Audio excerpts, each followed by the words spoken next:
Bon ben voilà pourquoi j'adore l'Orcana. Salut à tous, c'est Kazin, j'espère que vous allez bien. Et aujourd'hui on va parler de l'Orcana chapitre numéro 3.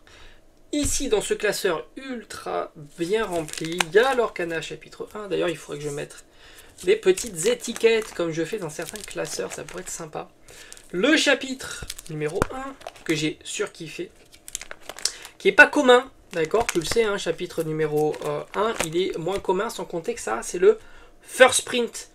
Donc il y a toutes les erreurs qu'il y a pu avoir sur les différentes cartes. Alors je crois qu'il y a 6 cartes avec des erreurs, dont la plus rare qui est la Stitch. À tous les coups, je n'arriverai pas à te la trouver. C'est la carte la plus rare parce que tout simplement c'est une carte légendaire et qui drop moins souvent et que les autres qui sont des cartes communes, peu communes et rares. Au final j'avais ouvert 3 displays et j'avais été plutôt vraiment gâté sur la série numéro 1. Mais c'est pas là, on va pas discuter de ça, tu l'auras compris. On va parler du chapitre 3. Mais ici j'ai tout. Là c'est le chapitre numéro 2. J'ai moins été gâté, mais au final j'ai quand même bien complété. Et enfin le chapitre numéro 3. Et c'est pour ça que je te dis que j'adore l'Orcana. Parce qu'au final, tu vois, j'avais prévu d'ouvrir 3 displays. Ça c'est mes doubles du chapitre numéro 2. J'avais au final, je devais ouvrir 3 displays que j'avais eu en plus à, je crois que c'était 115 €. Enfin, j'ai eu 20% sur le prix standard. Je crois que ça me faisait 115 € la display, c'est mon indé à côté de chez moi qui est fabuleux. Du coup, voilà, celle-ci je vais pas l'ouvrir. Pourquoi ? Parce que tu verras, il manque quasiment rien. Alors évidemment, les secrètes, oui, mais les secrètes, il faudrait ouvrir beaucoup trop de displays. Donc c'est pas un objectif, les secrètes, quand tu ouvres des displays. Mais la série est quasiment complète. Je crois qu'il doit manquer quelque chose comme 3 communes, 3 rares et genre 3 légendaires. J'ai toutes les super rares, c'est pour te dire, en ouverture, j'ai eu toutes les super rares.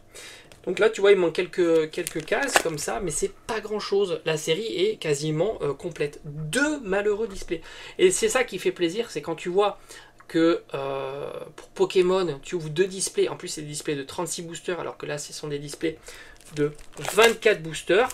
Tu as quasiment rien. Voilà, tu ouvres 2 displays, tu as quasiment rien. Et c'est compliqué de compléter ta série. Si tu fais des parallèles, même des V, tu n'arrives pas à compléter tes V, tu n'arrives pas à compléter tes holographiques, tu n'arrives même pas à compléter tes rares.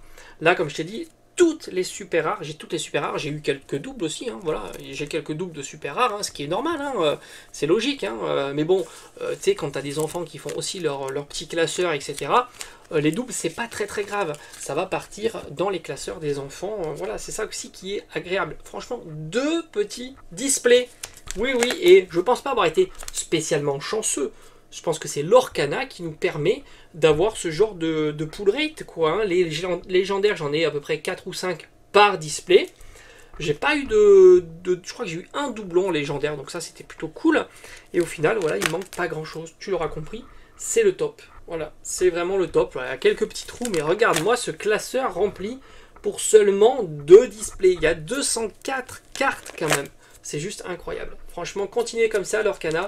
C'est la régalade, sans compter qu'en ce moment, c'est pas tendu. Moi, je fais toujours mes petites précommandes dans mon indé. Comme ça, j'ai toujours mes petits 20% qui font super plaisir hein, pour de l'ouverture. C'est royal. Alors, je te dis pas que la display va pas diminuer. On a vu des chapitres 2 à 90 €, hein, ce qui est possible. Mais en Day One, se faire plaisir déjà à 20% de moins et en ayant en plus un taux qui est admirable, ça c'est plutôt cool. Et comme je t'ai dit, toutes les super rares. Donc maintenant, regarde-moi cette petite légendaire là du sous-fétiche. Je trouve ça très très marrant. Ils ont mis quelques items légendaires. Alors c'est discutable évidemment, parce qu'on préfère évidemment les personnages. Regarde-moi le petit Mickey, et en foil en plus. En foil, le petit légendaire foil, ça fait plaisir. On peut continuer comme ça. La série est quand même plutôt jolie. Moi j'aime beaucoup hein, les monstres comme ça, je trouve ça génial. En plus, il y en a eu pas mal de chez Hercule. Et en plus, cerise sur le gâteau, mais ça, c'est vraiment le plus. C'est la petite secrète qui tombe. Mais comme je dis, ça, je vais pas le compter parce que la carte secrète que j'ai pu avoir, c'est vraiment le petit plus de l'ouverture. Donc évidemment, je suis rentable hein, sur l'ouverture, aucun problème. Je crois que j'ai eu une dizaine de légendaires. Ça vaudra au moins une dizaine d'euros la légendaire. La secrète vaudra au moins une centaine d'euros. Tu rajoutes toutes les cartes foil qui valent 50 centimes, 1 euro, les super rares, etc.